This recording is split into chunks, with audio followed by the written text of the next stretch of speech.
राधे श्याम श्याम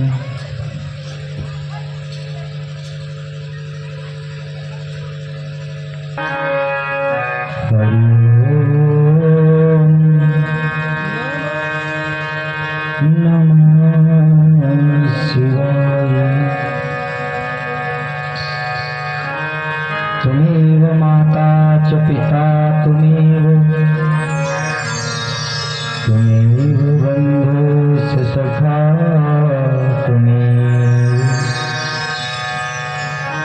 तुमेव विद्या द्रव्यं तुमेव सर्वं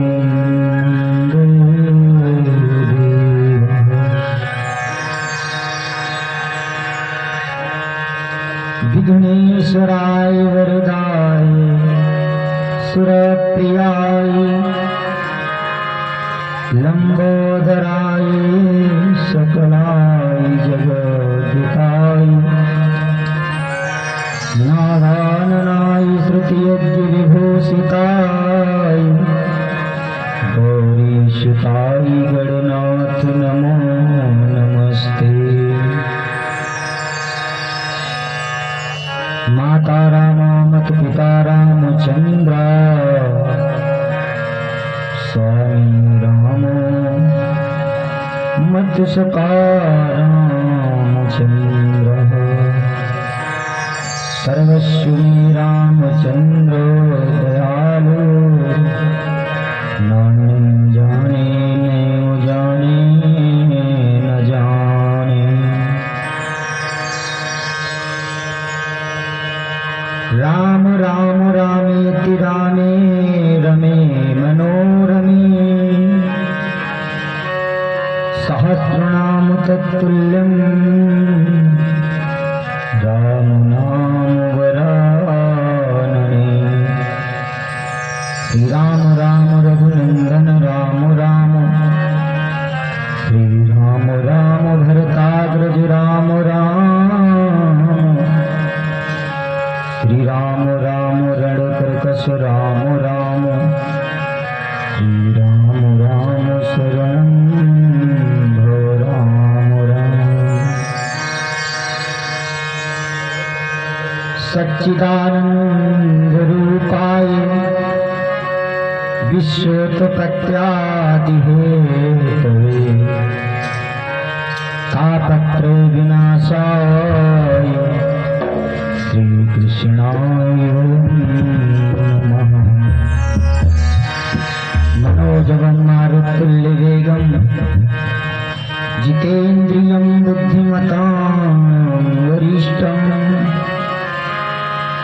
वातात्मजं वानरयूथमुख्यं श्रीरामदूतं शरणं प्रपद्ये। कृष्णाय वासुदेवाय देवकी नंदनाय च नन्दगोपकुमाराय गोविन्दाय नमो नमः। वासुदेवसुतं देवं कंसचारणमर्दनं देवकी परमानन्दं कृष्णं वन्दे जगद्गुरुं। कर्पूरगौरं करुणावतारम्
की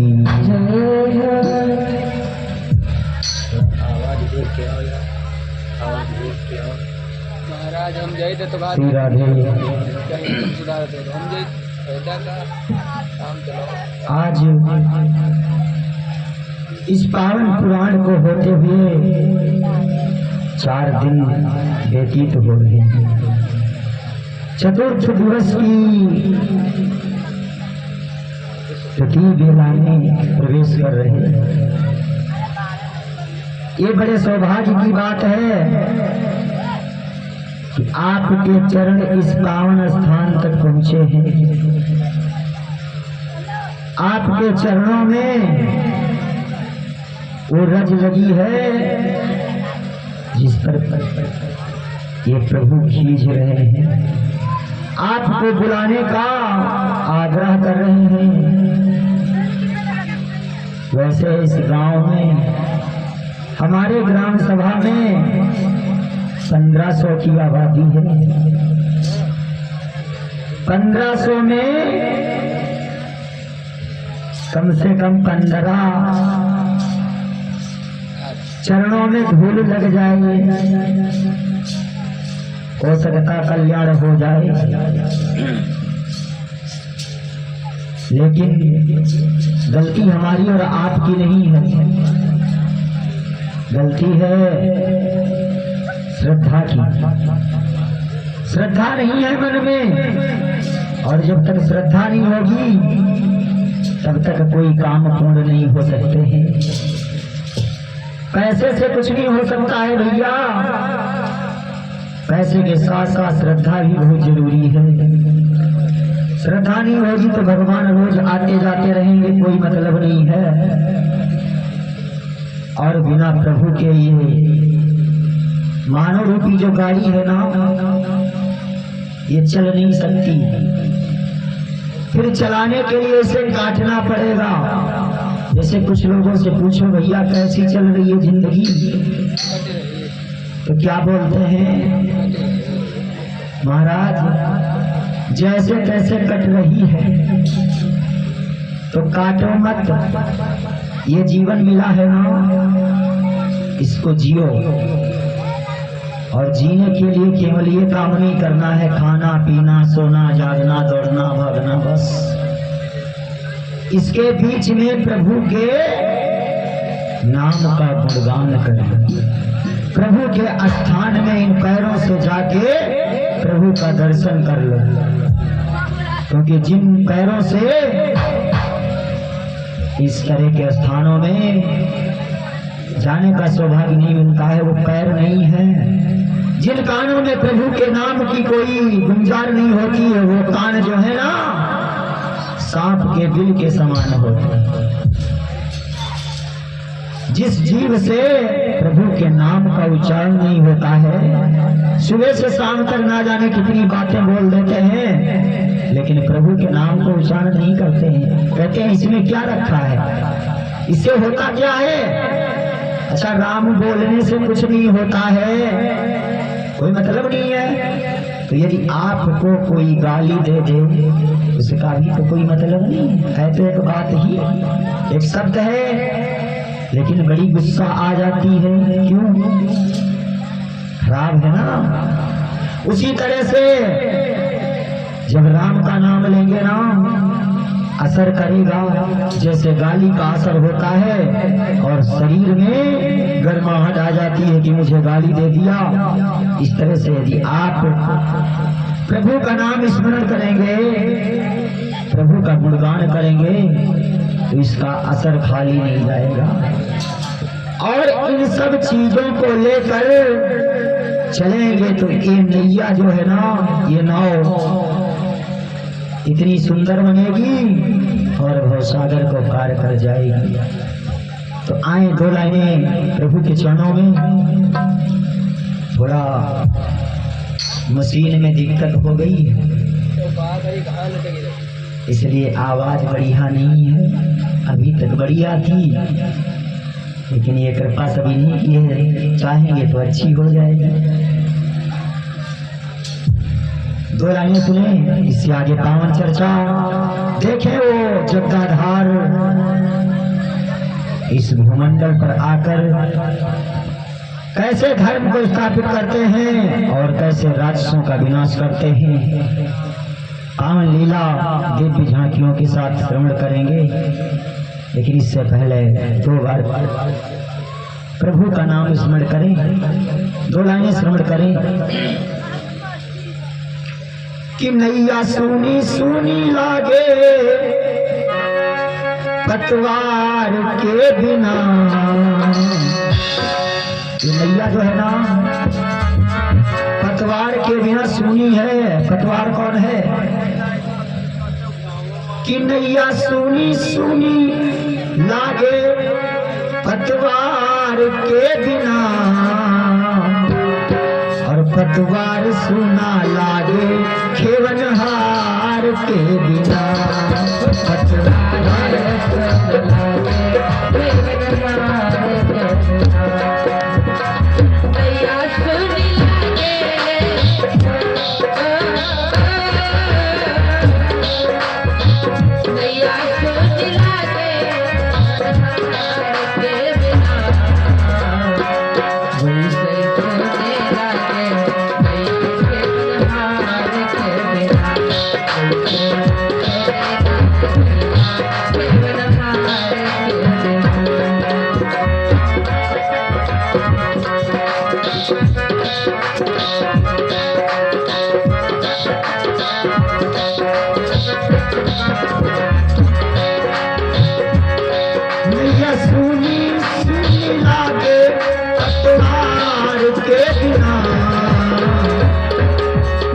पतवार सुना लागे खेवनहार के बिना। पतवार लागे खेवनहार के बिना। पतवार सुना लागे खेवनहार के बिना। नैया तोरी सुनी लागे, नैया तोरी सुनी लागे पतवार के बिना। पतवार सुना लागे खेवनहार के बिना। पतवार सुना लागे खेवनहार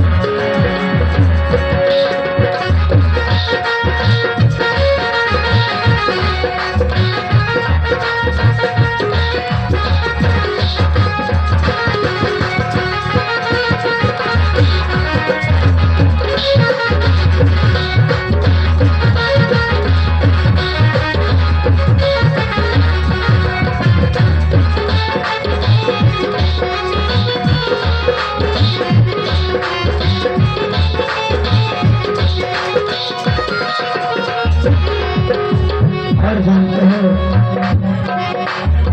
घर के बिना मड़ैया सुनी, घर के बिना मड़ैया सुनी 56 दिन छोड़ाई। घर के बिना मड़ैया सुनी 56 दिन छोड़ाई। घर के बिना मड़ैया सुनी 56 दिन चौपाई। घर के बिना मड़ैया सुनी 56 दिन चौपाई। झूला बिना यू झूला सोना, नाक बिना यू बारी। झूला बिना यू झूला सोना, नाक बिना यू बारी।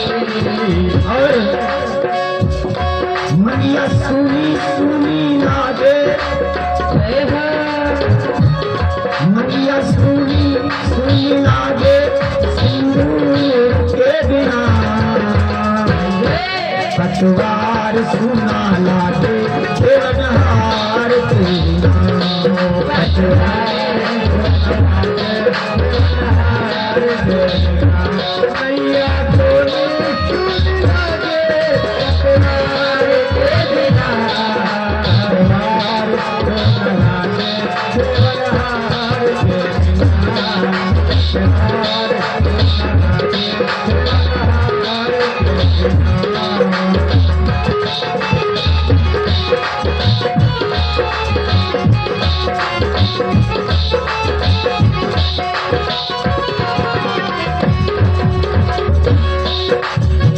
अंगूठी बिना अंगूठी सुनी, अंगूठी बिना नगीना अंगूठी बिना अंगूठी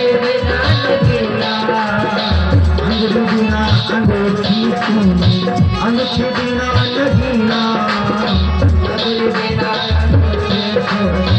अंगूठी बिना नगीना सुना सुना लागे करनार के बिना पतवार सुना लागे करनार के बिना पतवार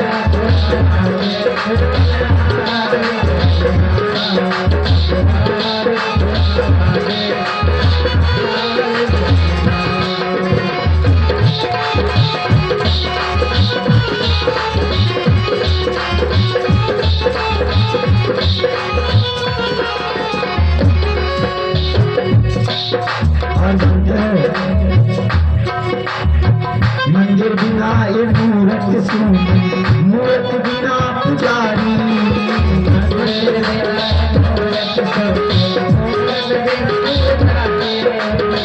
मंदिर बिना ये मूर्त सुनी मूर्त बिना पुजारी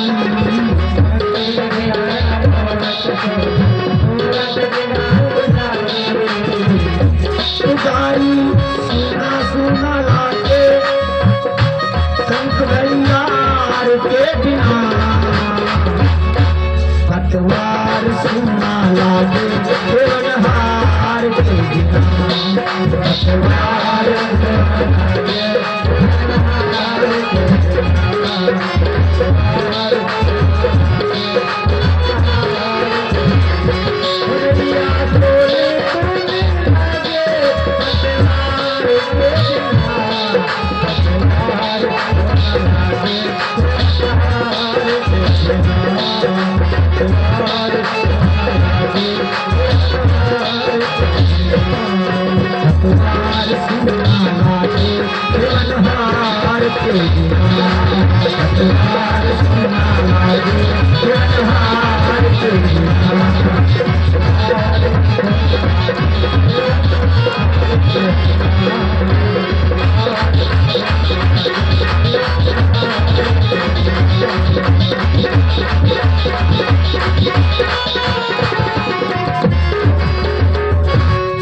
प्रेम से बोले राघवेंद्र सरकार की जय हो।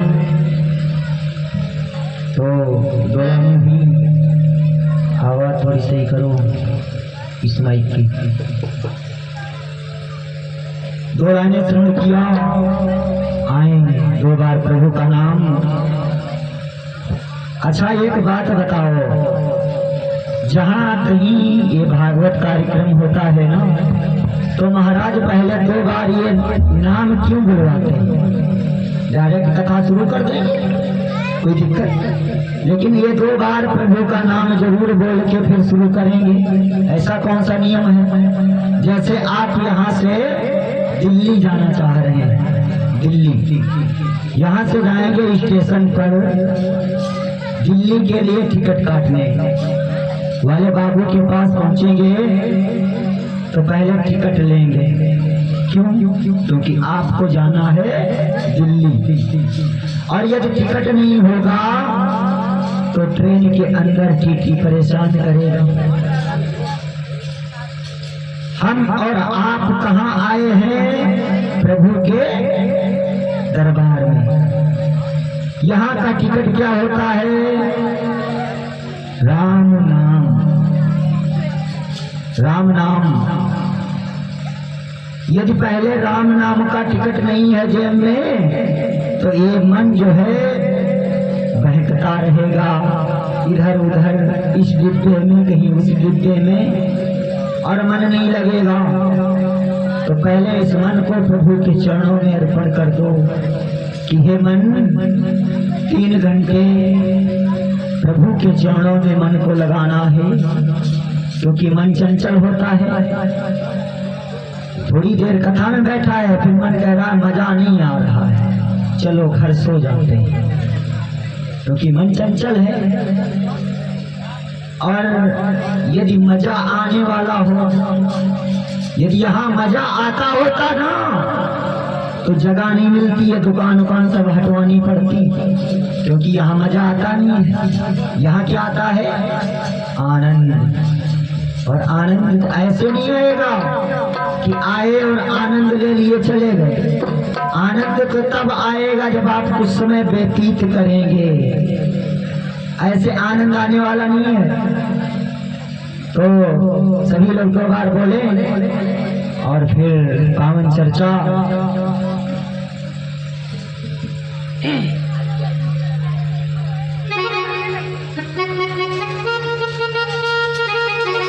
कि सिया राम कहो, सिया राम कहो, सिया राम कहो, सिया राम कहो, सिया राम कहो,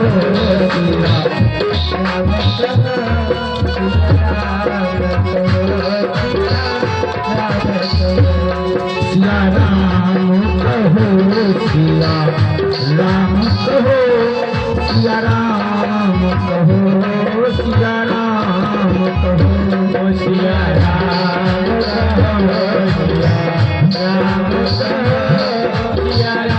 कहो, सिया राम कहो। सिया राम कहो, सीताराम कहो, सिया राम कहो, सीताराम कहो, राधे श्याम कहो, श्री राम कहो, राधे श्याम कहो, सिया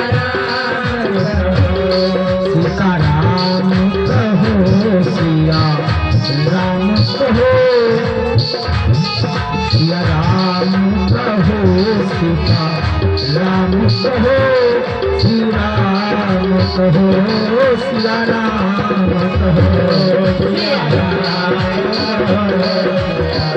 राम कहो, सीता राम कहो, सीता राम कहो, श्री राम कहो, सीता राम कहो, सीता राम कहो, राधे श्याम कहो, राम कहो, सीता राम कहो, सीता राम कहो,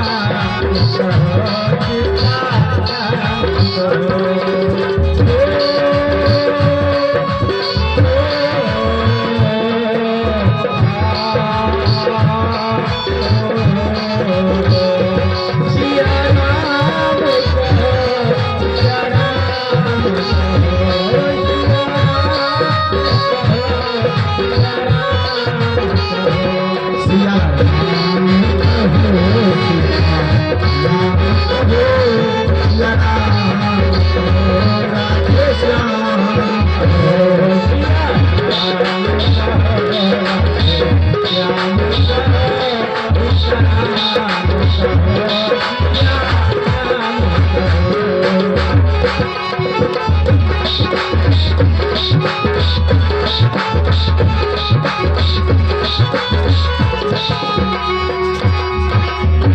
प्रेम से बोलिए राघवेंद्र सरकार की। तो आए अपने पावन कथा की तरफ ध्यान दें। इस पावन लीला को सुनने के लिए देवता तरस रहे हैं, जिसमें हम और आप बैठे हैं ना। इस पावन लीला को देखने के लिए देवता चुपके से आते हैं और बैठ के देखते हैं, लेकिन हम और आप यहाँ तक आने में समर्थ हैं। क्या लेने जाएंगे वहाँ? अब कोई भगवान से कम है क्या? भगवान का दिया हुआ सब कुछ है, लेकिन जो कुछ है ना सब उनकी कृपा से मिला है। और यदि उनकी नजर टेढ़ी हो गई तो क्षण मात्र में सब बर्बाद हो सकता है। तो हमेशा प्रभु के चरणों में मन को लगाते रहो। देखिए परम पिता परमात्मा किस प्रकार से इस पृथ्वी पर प्रकट होते हैं, किस प्रकार से राक्षसों का वध करते हैं। सुंदर लीला कि उग्रसेन का राज था मथुरा के दरमियान।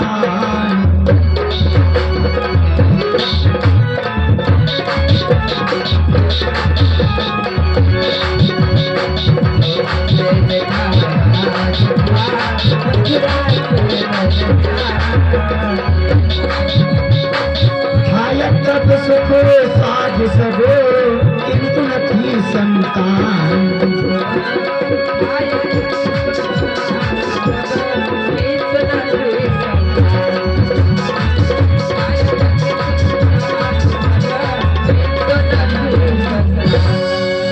उग्रसेन का राज था मथुरा के दरमियान।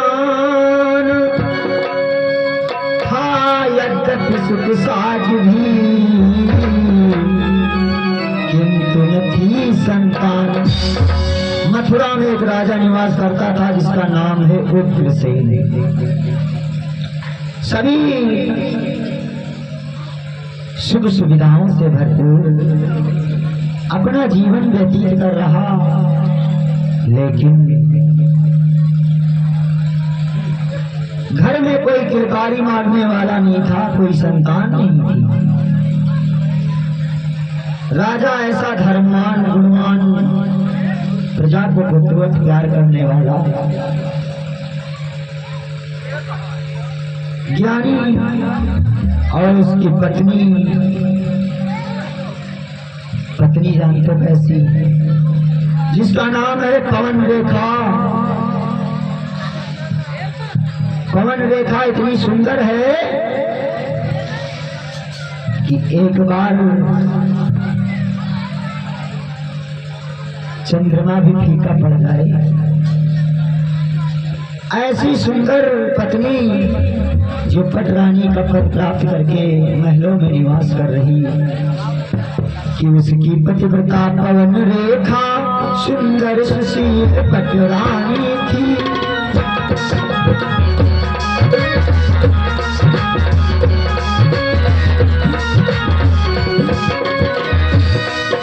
सच्छांति गुणवती रूपवती धर्मवती सत्यवती प्राणी थी।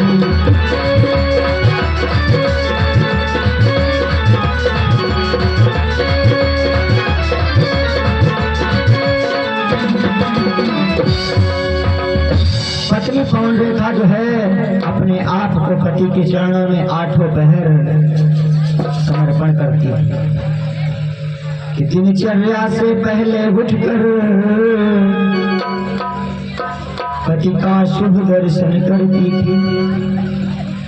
पत्नी का धर्म क्या है? पत्नी को चाहिए सुबह पहले उठे, ब्रह्म मुहूर्त में पति देव को प्रणाम करें। अब जब महाराज ये बात कहते हैं कि पति देव को प्रणाम करें, तो हमारे भैया सोचते हैं हमारी पत्नी तो कभी प्रणाम नहीं की। लेकिन कहे क्या रहे हैं, ये ध्यान दे रहे हो? पत्नी को चाहिए पति देव को प्रणाम करना। पति देव, जो पति देव होगा ना उसमें कोई अवगुण नहीं होंगे। लेकिन पति देव कैसे हैं? सामने बोल दें तो उल्टी हो जाए। सोचो पत्नी चरण धो के पिएगी नहीं। लेकिन वो पवन रेखा प्रातः काल ब्रह्म मुहूर्त में उठकर अपने पति को प्रणाम करती, पति व्रत धर्म का पालन कर रही है। क्योंकि जानते हो जब तक पति है तब तक पत है, पति के दम तक उनका दम है। अरे उन माताओं बहनों से पूछो जिनके पति नहीं है, क्योंकि पति सब कुछ है, पति ही भगवान है। यदि आप कुछ भी नहीं कर पा रही हैं तो अपने पति की पूजा करो। पति कैसा भी है उसकी पूजा करिए, कल्याण हो जाएगा। लेकिन आजकल की माताएं बहनें कुछ ऐसी हैं जो जानते हो क्या होता है। जैसे पति जो घर पे आए वैसे महाभारत शुरू और चले गए, महाभारत खत्म। तो पति जो क्या करेंगे, घर में रहना छोड़ देंगे। लेकिन कौन रेखा कह रही है, महाराज आपका इतना प्यार और इतना राजपाट धमधाम होते हुए भी हमारी गोद खाली है, मुझे अच्छा नहीं लग रहा। और आज मेरा मन हो रहा है कि मैं रथ पे सवार होकर जंगल की तरफ थोड़ा बिहार करके आती हूँ, टहल के आती हूँ।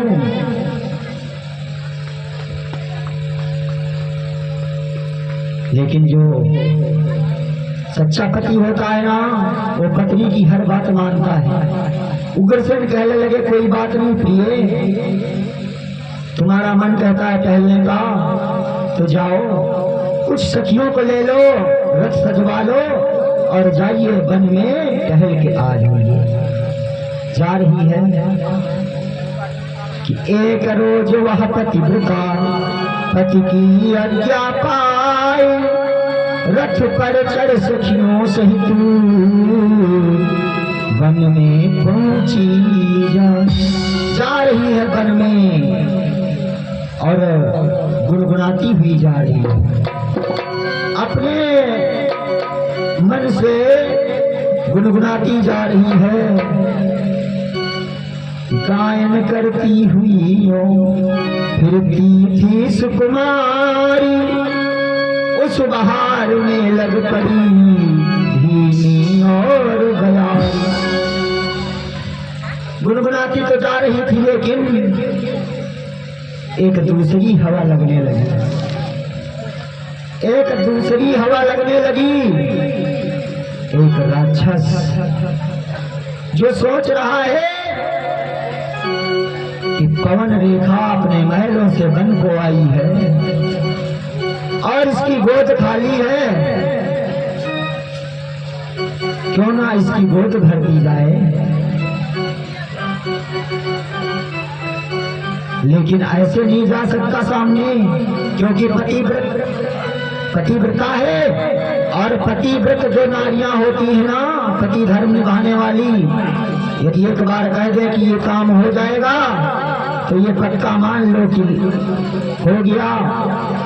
राक्षस सोच रहा है कि ऐसे जाऊंगा तो जलकर भस्म हो जाऊंगा, क्योंकि पतिव्रता है। और पतिव्रता और एक साधारण नारी दो प्रकार की होती है, एक पतिव्रता होती है और एक साधारण नारी होती है। एक बार एक भैया जी की पत्नी पतिव्रता थी जो आंगन में बैठी और मूसल से धानों का बीज निकाल रही थी, चावलों को। लेकिन पड़ोसन आ गई तब तक, कहा बैठो बहन, कैसे आई हो, हाल चाल हुआ। कहा ये सामान मुझे चाहिए इसीलिए आई थी। अपने मूसल को ऊपर फेंका, हवा में टिक गया, क्योंकि पतिव्रता थी। पतिव्रता चाहे तो जो चाहे वो हो सकता है। अरे वो दूसरी बहन देखा, बड़ा चमत्कार है भाई, हवा में मूसल को रोक दिया। अब ये काम करूंगी, अब हम अपने घर में भी धान कूटने बैठूंगी और जब मेरे पति आएंगे तब ये चमत्कार जरूर दिखाऊंगी। मैं भी मूसल को हवा में रोकूंगी और फिर सामान लेके दे दूंगी, फिर हाथ करूंगी, सामान मूसल हाथ में आएगा। कितना बड़ा चमत्कार होगा। सामान उठा के दे दी और फिर हाथ ऊपर करी, मूसल हाथ में। लेकिन दूसरी बहन तो देख रही थी। नकल करने का भी एक अकल होना चाहिए ना, नकल ऐसे नहीं होती है। घर में गई और अपने पति से कहने लगी, सुनो। बोले क्या है, आज तुम जब बाहर से आना तो प्यासे हो चाहे ना हो मुझसे पानी जरूर मांगना। कहा ठीक है, जैसी आज्ञा प्रभु। आए, कहा पानी लेके आओ, प्यास लगी है। अब उस समय वो धान कूट रही थी, मूसल को ऊपर फेंका, फिर सोचने लगी देखो रुका कि नहीं रुका, कहीं ऊपर न गिर जाए। ऊपर फेंका और देखने लगी रुक कहाँ जाए, क्योंकि पतिव्रता थी नहीं। ऊपर देखा, नाक पे लगा, नाक और सब साफ हो गया। तो कहने का मतलब जो पतिव्रता होती है ना, वो जो चाहे वो कर सकती हैं, किसी की नकल नहीं करनी चाहिए। आज दुर्मलिक नाम का राक्षस पवन रेखा के पति का रूप बनाया उग्रसेन का, और आ गया। सोच रहा है कि कैसे भी करके इसकी गोदी को मैं भर दूंगा। और जानते हो कि बोला वो पिए रुदन मत कर, हाजिर है तेरा रखवाला।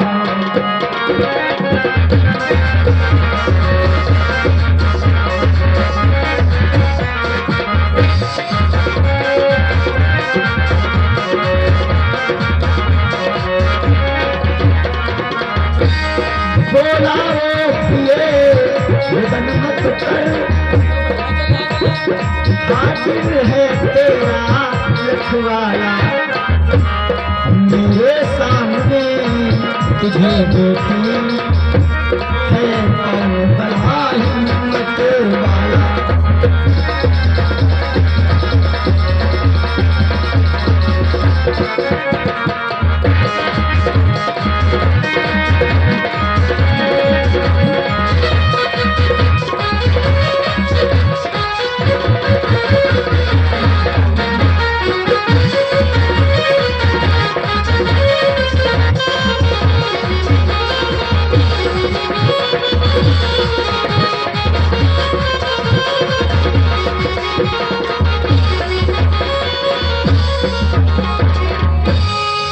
दुर्मलिक नाम का राक्षस अपनी हवा से पवन रेखा के कानों में जानते हो कैसी झनकार मार रहा है।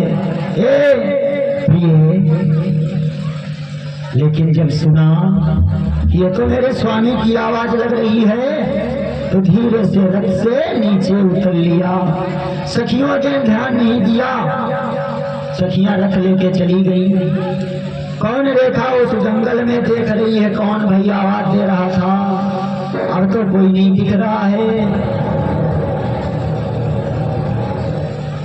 लेकिन आवाजें आ रही हैं। चिड़िया बोल गई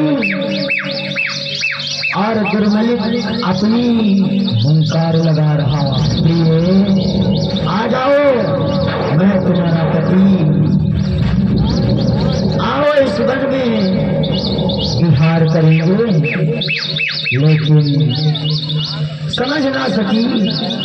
और जानते हो उस दुर्मलिक ने क्या किया कि धोखे से उस नीच ने किया सती संभोग।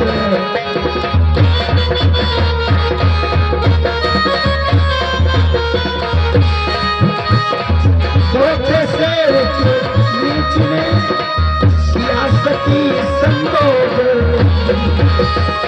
प्रकट हो गया अंत में निस्तर का संभोग।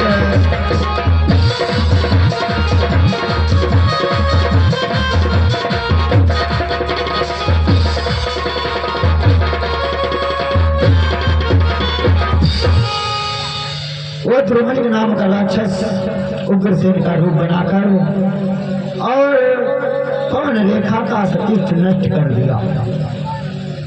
कौन रेखा जान नहीं पाई, आखिरी में अपना असली रूप दिखाया राक्षस का। लेकिन जब देखा कि मेरा पति नहीं है तो राक्षस है, दांत पीस कर कहने लगी, ये पावर पिशाच दगेबाज, तूने जैसा कर्म किया है यदि मैं पहले जानती तो तुझे भस्म करके समाप्त कर देती, लेकिन तू मेरे पति का रूप बना के आया था। तुझे शर्म नहीं आई रूप बदलने में? लेकिन दुर्मलिक जानते हो क्या कह रहा है? दुर्मलिक कह रहा है मेरे मन में एक पीड़ा उठ रही थी, उस पीड़ा को मैंने पूरा कर दिया। मैं सोच रहा था कि बहुत दिनों से तुम्हारी कोख खाली थी, वो कोख भर गई। और जानते हो मेरे अंश से साधारण पुत्र नहीं होगा। जानते हो कैसा होगा? कि मेरे वीर प्रताप से होगा पुत्र सुवीर, बल प्रताप से एकता पाएगा रणधीर। और जानते हो प्रिय कि मेरे समान योद्धा होगा,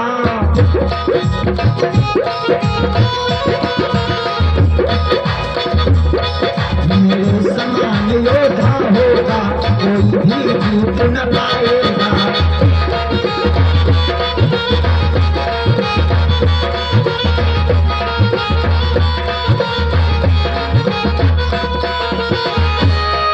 राजा नर की तो बात है क्या,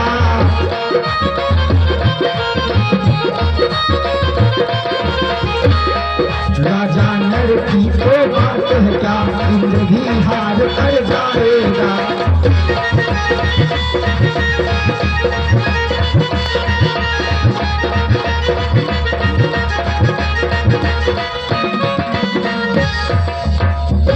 हे प्रिय, अरे मैंने तो आपका उपकार किया है और मेरे अंश जैसा पुत्र होगा, इस भूमंडल पर कोई उसे हराने वाला नहीं पैदा होगा।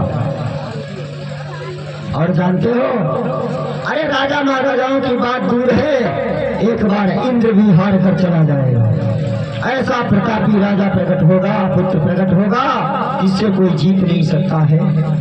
और जानते हो ऋषियों मुनियों को ब्राह्मण को बेशक वह बहुत सताएगा, पर ध्यान रहे परम ब्रह्म के हाथों से मारा जाएगा। उसका जो नाश होगा ना, वो स्वयं भगवान करेंगे। समझा कर यो पवन को गया पिशाच समार, सखियों की होने लगी फिर से वही पुकार।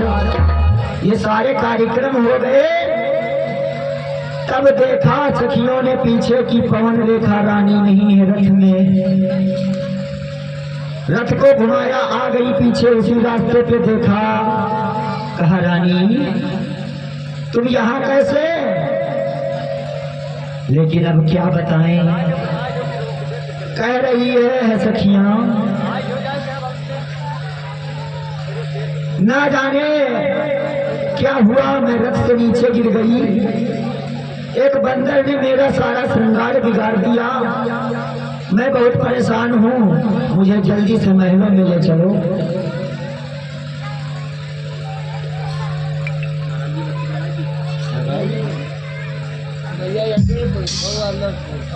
महलों में ले चलो सखियों। जिस दिन से गर्भ में बालक आया है ना, समय कैसा हो रहा है देखो।